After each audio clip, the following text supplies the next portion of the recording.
Welcome back to the channel. This is your boy Madridista Fitz, home of Real Madrid's 11th best YouTube coverage. We are by far the poorest YouTuber out there. We might have the best haircuts, look at that. But we by far have the best PowerPoints on Real Madrid's 11th best coverage. With this slide right here, we're going to go over the Champions League final today between PSG and Arsenal. What a great game. I enjoyed every bit of it. Then we are going to go over more Barcelona madness in the transfer window.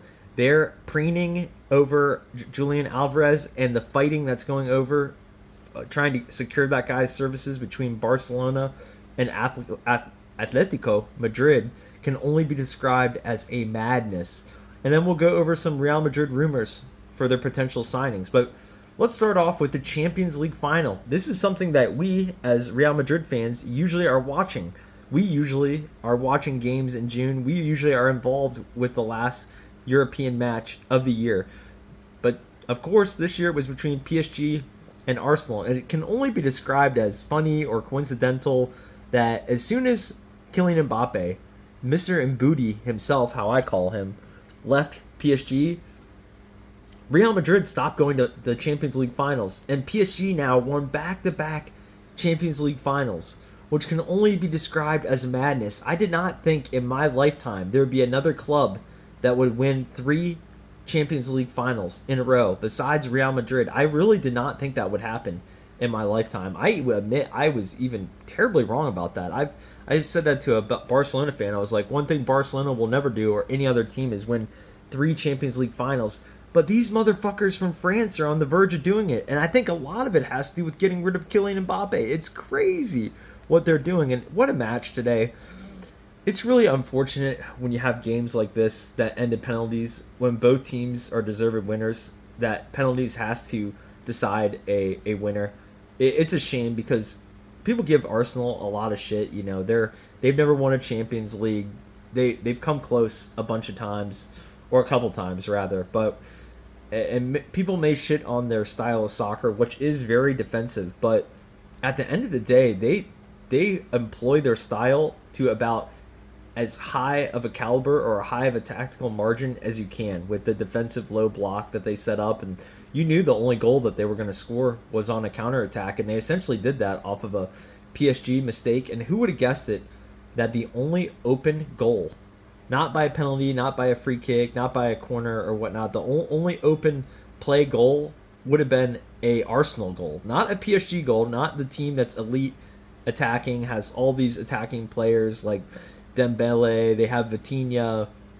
No, it was Arsenal that scored an open play goal. And what a goal by Kai Havertz. I thought that guy was pretty fucking washed. I haven't heard his name in a while, but he, off of his mistake, a Marcusio mistake, I believe that was the center back who made a mistake, and the ball, he was trying to clear it and deflected off of one of the defenders and pretty much left Kai Havertz, open, to go to the goal, and he put on a rocket of a shot on the near post over the keeper and smashed the ball into the back of the old onion bag. And Arsenal was cruising, but you knew PSG was coming. They were coming pretty much like any dude in a Malifa Kalia porno video. They were coming everywhere at him.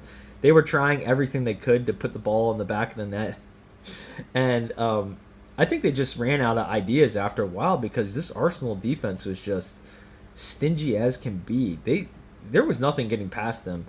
PSG, I don't watch a lot of PSG games. I'll admit that. I don't watch a lot of Ligue 1, but these guys universally shit on everyone. They shit on Real Madrid in the Club World Cup. They put them to the sword and beat the hell out of them. And it was even pretty much over in the first 10 minutes of that game when Real Madrid played the Club World Cup. I'm not going to lie. That's the last time I watched a full PSG game, and I don't think I've ever watched a full Arsenal game in the Premier League. I just don't watch it. I watch Real Madrid. But, man, PSG couldn't do anything against Arsenal. They tried long shots. They tried dribbling past players. They tried some link-up play. After a while, they just started spamming crosses from the left and right, and I would argue that they would still be trying to score to this day, to this moment. If the game would have continued another 500 minutes, another 5 days, another week, they would still be trying to score on that Arsenal defense if it wasn't a self-inflicted mistake by Arsenal giving up a penalty that allowed Dembele to score.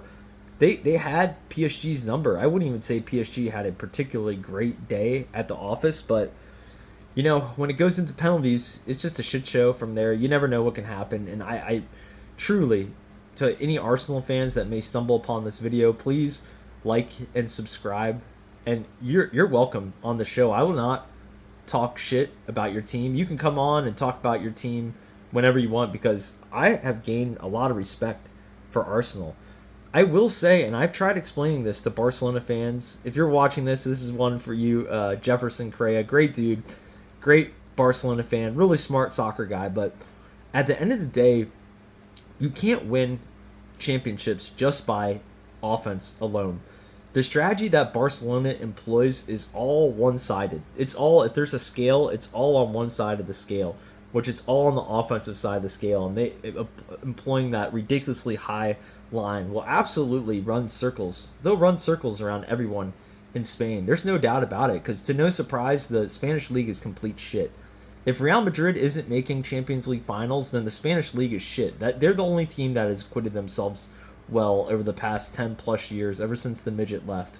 So if Real Madrid isn't in any Champions League finals, you can say that the Spanish league is in the dumpster.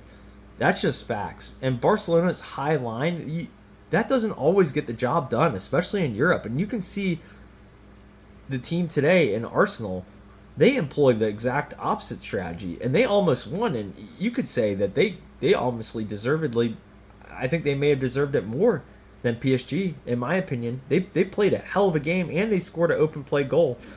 Call it what it is. And even too, there was a controversial penalty call that when Nuno Mendes drugged down a Arsenal player towards the end of the game. That was a no call. I personally wouldn't call it a penalty, but they might have got screwed out of the penalty call. I wouldn't blame the refs on anything. I'm not personally the type of guy that likes to blame refs. That's something that Barcelona fans usually do for their Champions League unsuccesses, you would say. Their unsuccessful runs are mostly because the refs screw them out of Champions League games. That's a conspiracy theory going around, but it's unfortunate it came down to penalties, and it was even close in the penalties.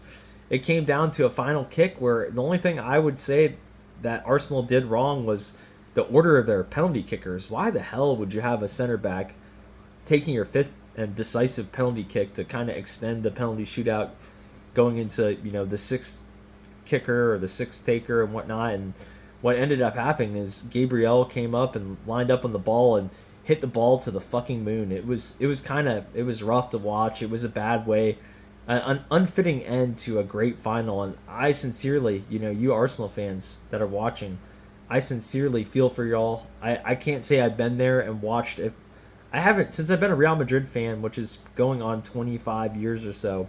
I have never seen them lose a Champions League final. So the fact of getting there, and you don't always get there, I wouldn't say you're like Barcelona in that regard, but Barcelona, they've going on 13 years without going to a final. Arsenal, longer than that. If you don't get there that often, and then when you get there and you taste defeat, it has to be crushing, heartbreaking. I do think you guys have a great squad. I respect a lot of the players that are on the Arsenal squad, including Odegaard. I wish we never would have got rid of that guy at Real Madrid. He would dog walk into this team's midfield right now. Declan Rice is a great player. He's just a good dude in general. Even the Gyökeres guy, the guy you signed, just seems like a good dude. Bukayo Saka, people love to hate him, but he seems like he tries hard out there. And your defense between Gabriel and Saliba is just incredible. I think there's a lot of potential in the future for Arsenal. I think you guys could very well be back to the final next year. Maybe if you just shore up what's going on up front, getting better wingers or maybe a better forward, getting in on that Julian Alvarez madness, which get in on that. That I'll talk about that in a minute. That's becoming a circus with Barcelona. But moving on to PSG, these guys are kind of fucking scary. I'm not gonna lie. They didn't even play a good game, and they ended up winning in the final, and they won on penalty shootouts, which tells you a lot. You have to be extremely lucky and extremely fortunate to win in a penalty shootout. It's really a lot about luck, not about skill, and whether your guys can deliver in the big moment, and they did. And you guys are on to 2 Champions League victories. This is the golden era of PSG. As another YouTuber said, 50 years from now, or I'd say 20 years from now, if I'm still alive and my son watches soccer and PSG is still like a global brand in football, this will be the time that's remembered as the birth of this club being a legitimate team amongst all the teams in Europe. This is their golden generation, and it's really a scary thought. I think they are the favorites to run it back next year in the Champions League. They absolutely could win the third Champions League in a row, and that scares me as a Real Madrid fan. So I'm hoping any team out there. I even texted a buddy today that's a Barcelona fan and said, I don't say a lot of nice things about Barcelona on the show. I don't personally think they will compete in the Champions League to make a final next year. Neither will Real Madrid. But I would even take a Barcelona Champions League over PSG, matching our record of 3 in a row. I just that's depressing, and I fucking hate PSG. They're scumbags too. But yeah, the real person. I'll move on to the next slide. The real person that's probably sad as fuck tonight, and deservingly so, is Mr. Mbudi. We have an Mbudi problem. Ever since this guy came to Real Madrid, he's kind of destabilized everything that we did, or that we did well. We were making finals. We were winning the Champions League on a regular basis. We add him to the equation, and now we are complete dog shit. I would argue, and I've said this from the beginning, I don't know. I'm not gonna universally shit on Kylian Mbappe's character, or universally shit on Kylian Mbappe as a person. He's an easy target. He does stuff that kind of doesn't acquit himself well as a football player, as a serious professional, going off in Europe and canoodling with a Italian model while you're nursing an injury, and we need you to come back to be competitive in a El Clasico. He was doing that shit earlier, pulling players away from the guard of honor after the Spanish Super Cup when you guys Barcelona beat our ass. You guys, all the Real Madrid players, I'm talking to all y'all, you deserved to give Barcelona their flowers. They're a better soccer team than you right now. They have better football players than us right now, period. That's just facts. I don't agree with their strategy in Europe, and I don't think the high line will work, even if they add a guy like Julian Alvarez, who I'll talk to in a minute, because soccer isn't always won by free-flowing football, by scoring goals. You have to be able to defend, and that is something Barcelona certainly does not do against the big boys. That's just facts. They get their asses tapped whenever they play big clubs. Even a team like Atletico Madrid, who a lot of people will say scumbag their way to victories. It's just called playing good defense. It's called setting up a low block, getting 11 men behind the ball, waiting for your opportunity to counterattack, because the other team like Barcelona will give you that opportunity with the high line and scoring goals. But rounding this all back, I know I'm getting off on a tangent, but we have a lot of problems with this guy, Mbudi. The team he left is winning Champions League, and now Champions Leagues, not even the Champion League, Champion Leagues. They've won multiple finals. They're itching on our record of 3 in a row. How the hell are we going to fix this? How the hell? We aren't getting rid of this guy. I've said this time and time again. He is not a striker. We need to play him out on the left wing. Whoever the hell our coach is, which we don't even know who our coach is right now because it won't be determined after elections. El Presidente Perez wants Jose Mourinho, and then Enrique Riquelme wants a mystery dude, whoever the hell that is. I don't care what president is in the club. I really don't. And I don't even really care what coach comes in the club. I think Jose Mourinho would be a good choice right now. But at the end of the day, we have a serious Mbudi problem. And we need to employ him on the left wing or the right wing. If he plays forward next year, we certainly will suck ass again. It will be bad. That's all I'll say on that one. But great Champions League final. Looking forward to next year, and hopefully a better performance from all the Spanish teams in the Champions League. Especially you, the Queens of Spain. You guys need to do better than making quarterfinal. Like I said, and my prediction was true, Barcelona was on the fucking Mickey Mouse side of the bracket. The champion, of course, came from the Real Madrid side. I explained that to a Barcelona fan earlier this year who claimed that Real Madrid was on the hard side of the bracket. I said, no, they weren't. We have the likes of PSG, Bayern Munich on our side of the bracket. Hell, even a Man City and a Chelsea, Liverpool. Barcelona, all they had on their side was Arsenal. You guys couldn't even beat fucking Atletico Madrid and make it to a semifinal and maybe give Arsenal a good game? That's embarrassing from the Spanish queens themselves. The supposed kings, the champions of Spain, couldn't even muster getting past the quarterfinals. And this shit Real Madrid team did that. So I'm expecting more from all the Spanish teams next year in the Champions League, and I hope one of them can beat PSG for the love of God. I mean, this is getting ridiculous. But moving on to Barcelona, I do talk about Barcelona on this channel, and I will say it is turning into an absolute madness between the negotiations that are taking place with Barcelona and Atletico de Madrid over Julian Alvarez. Julian Alvarez is quite a good footballer. I'm being for real right now. I would trade Mbappe for Julian Alvarez right now and put Julian Alvarez as our forward. That will never happen because Atletico Madrid will never make a deal with us. They hate us more than they hate Barcelona, but apparently there was $100 million offer for Julian Alvarez that was put on the table to Atletico Madrid. I don't even know how true or not that is based off Atletico Madrid's response to this offer. And apparently the terms of negotiation have been met between Julian Alvarez's camp and his agent, and they've agreed to personal terms. So personal terms is their contract, their wages, their bonuses. So apparently this deal was all set, and Barcelona fans were getting super excited. They had just signed Anthony Gordon. This club has just become financially stable. I wouldn't even say financially stable. FIFA has just approved them to one-to-one spending, which means that they can spend for every revenue dollar that they earn, they can spend $1 in transfer fee or player wages. That's kind of how it works. They were like on a 1-to-4 ratio before, which reduced their ability to buy players. But the fact is, Barcelona still carries more debt than any other team in the world. It's around $1.5 billion in debt. They are swimming in it. They've been making some really bad deals to make some short-term liquidity in order to buy players, including financial levers, which I talk about in my channel. Basically, they made a deal to get 600 million euros by selling their TV rights, but they'll miss out on potentially 1.5 billion over the course of 25 years, or 2 billion. It's a bad deal, but they've got some money to sign players, and they're trying to get Julian Alvarez. And apparently Atletico Madrid is saying fuck y'all, because this is on their official Twitter, on their official Twitter account, Atletico de Madrid. They wrote this. They posted 3 different posts. One of them was with Mr. Lamine Yamal, the Barcelona princess himself. It essentially said, hold on, I'm going to pull this up. Why I got it.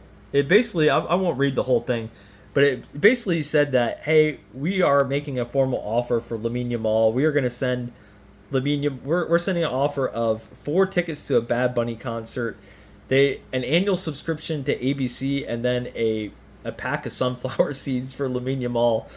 And then they went about half an hour later another step forward, saying that they had a better offer for another Barcelona player, which was Pedri. These are all the best Barcelona players, by the way, if you're unsure of who these guys are. I really like Pedri. It would be an absolute awesome move if somehow we could get Pedri. I'd rather have him personally than Lamine Yamal, but they went on. Hold on, I'm pulling this up. They went on to say, here we go. We've had a problem with this second offer. We've run out of tickets for tomorrow's Bad Bunny concert, so we're improving our previous proposal with 6 tickets to Sunday's show, and they would give Barcelona 6 tickets to a Bad Bunny show, and they would get Pedri. And then they weren't done there. They basically said they sent another offer via Twitter. This for Rafinha, Mr. Champions League Rafinha, by the way. That's shit that Barcelona people say that's just absolutely maddening. But their offer for Rafinha was, it said, here we go. And to complete the 3-for-1, we've got a bit carried away and decided to push the boat out.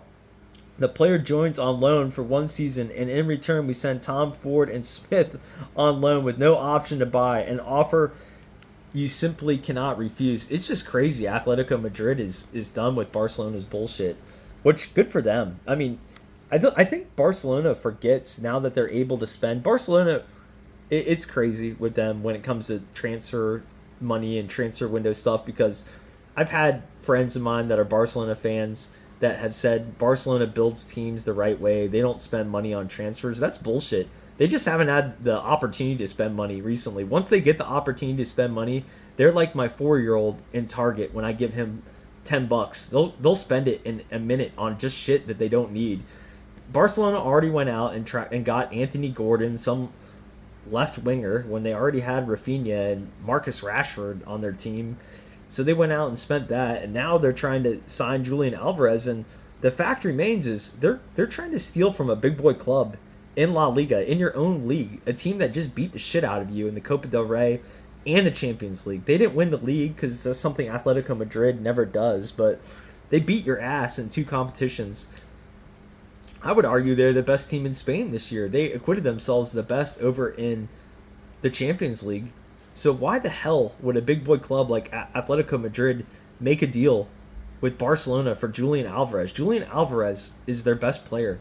Atletico Madrid gets nothing out of this deal except money. Their team would instantly be worse, way worse. Julian Alvarez is a elite player. He's a baller, and I'm thinking that this deal will get done. I do think Julian Alvarez will be a Barcelona player. It might take some bitching from Julian Alvarez himself to get this deal over the line, but I really think Barcelona is trying to get this deal done before the World Cup, because as soon as the World Cup starts, and if Julian Alvarez isn't signed, and if Julian Alvarez is even mediocre in the World Cup, and say he scores a goal or two, or say he just goes off and has like 4 or 5 goals in the World Cup, his value will just skyrocket. I think there's reports saying that Atletico Madrid wants 136 euros for this guy, or I've even heard stuff around 150 million. Why not? If I were Atletico Madrid, I would try to fleece Barcelona for every fucking penny that they had and make their broke club even more broke. That's what I would do, but it's turning into a circus with this deal, and I'm loving watching every minute of it. I do not understand what Barcelona is doing. Your weakness is defense, and now you're trying to spend 150 million on a forward. They do need a forward, but shit, that's a lot of money once again. But moving on to Real Madrid, this is a Real Madrid channel, and there are a lot of rumors out there on players that we should get, and I'm just going to talk about this briefly. I won't make this video too much longer, but the next signing that Real Madrid will get, and I called this about 2 or 3 weeks ago, and I think it's going to happen, is Real Madrid's next signing will be Kanté from Liverpool. He's a center back. It is true that this guy is leaving Liverpool, and he's been quote-unquote twerking for Real Madrid for over a year. This man was just waiting for his contract to run out, and one thing Florentino Perez loves doing is saving money and getting players on a free. And I think this would be a great addition to Real Madrid, because our defense, watching the Champions League final today and looking at Liverpool's defense compared to our defense, it's night and day. They have legit defenders that are big body presence. They push people around. They push people off the ball. Their defense is lights out, which really makes me think we should bolster our defense. The Barcelona should be thinking the same thing. And Kanate is the guy for this. I will say that. Say what you want about this cat, but he's 6'4", 183 pounds.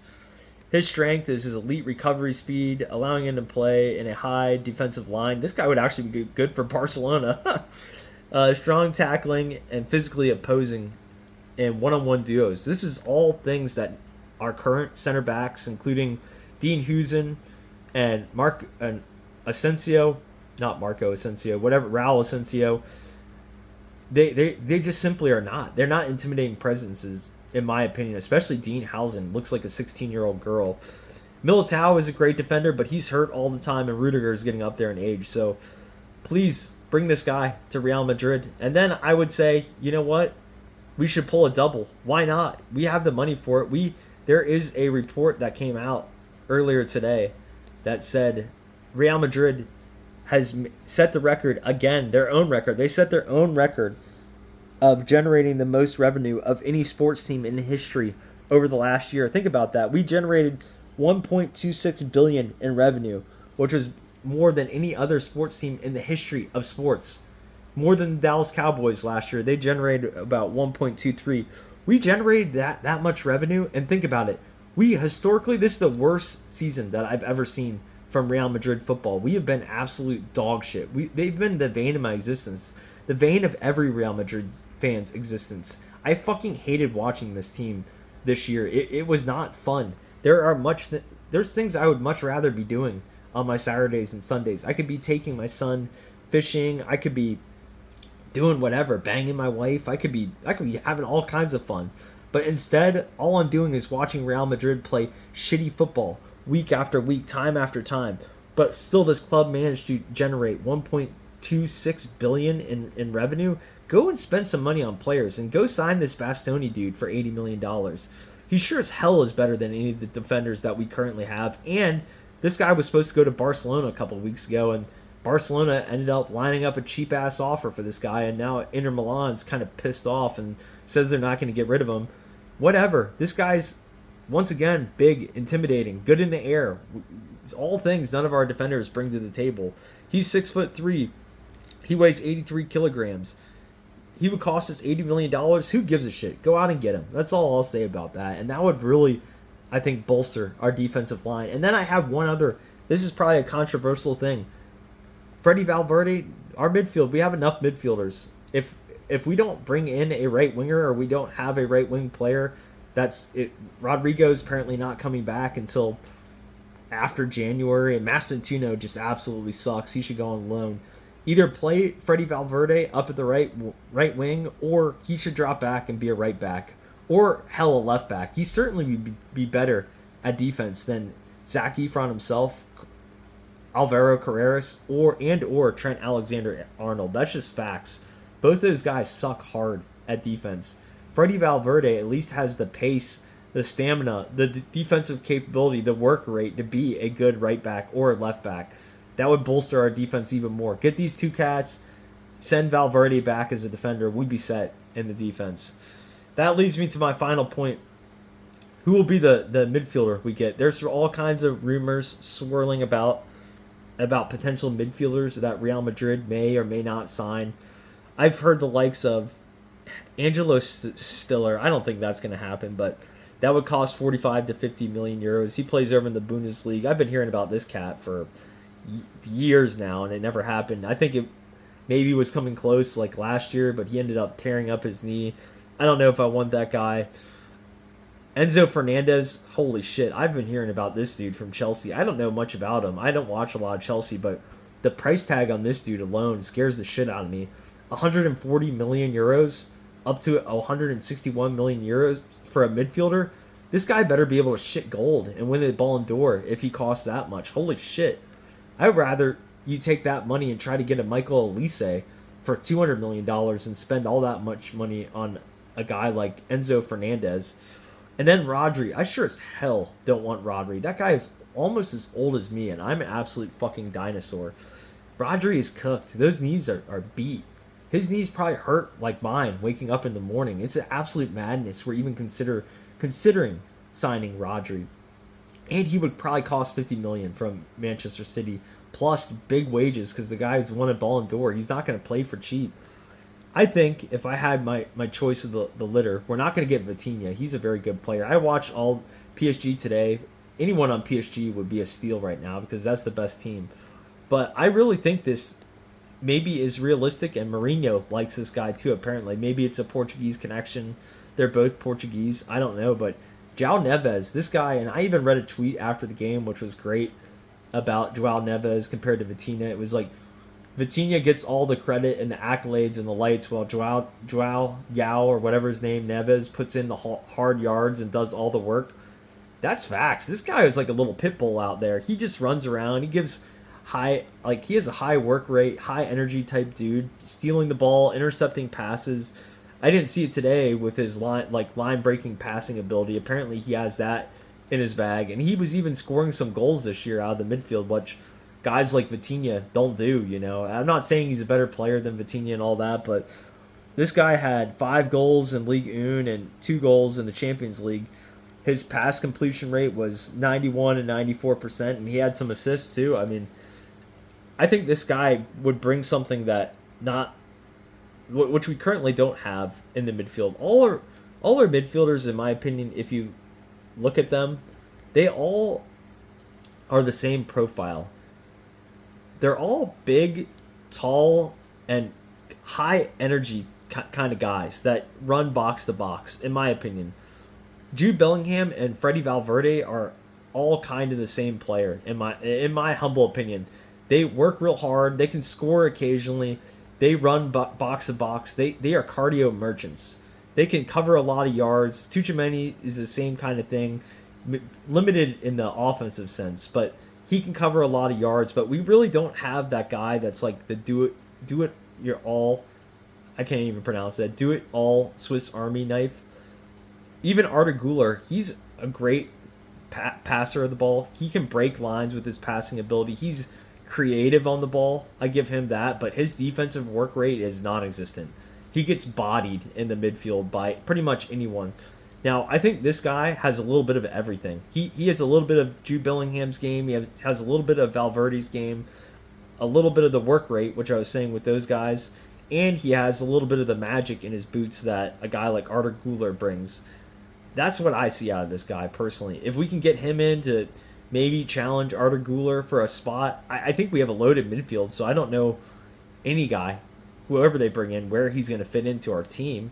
That's just facts. But of all the names that I'm hearing, as far as what they can bring to the table, like a Swiss Army knife, to do it your all, do defensive work, bring your elite passing, run box to box, score some goals, this guy might be the best fit.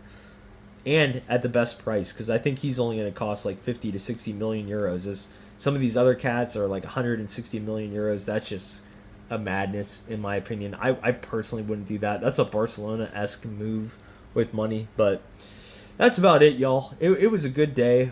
No, it wasn't. It was kind of a shit day. I'm not going to lie. But I got to watch the Champions League final. I got to watch some good soccer. I hope you all like this video, and please like and subscribe so we can get this content growing and get this channel growing. We're up to 10 subscribers, and hopefully we can get out of this shit studio, man. I'm about to move into a home in about 2 weeks. I'm about to get some upgrades. I'm about to pull out all my Real Madrid stuff. It's going to look really nice, and we're going to upgrade here and make this channel a little bit more professional. Home of Real Madrid's 11th best YouTube channel. That's not the first. That's not the second. That's not the third. That's the 11th. 1-1. Final 2 middle fingers to you Barcelona cats. Fuck y'all, and have a nice night. Take care. Holla Madrid.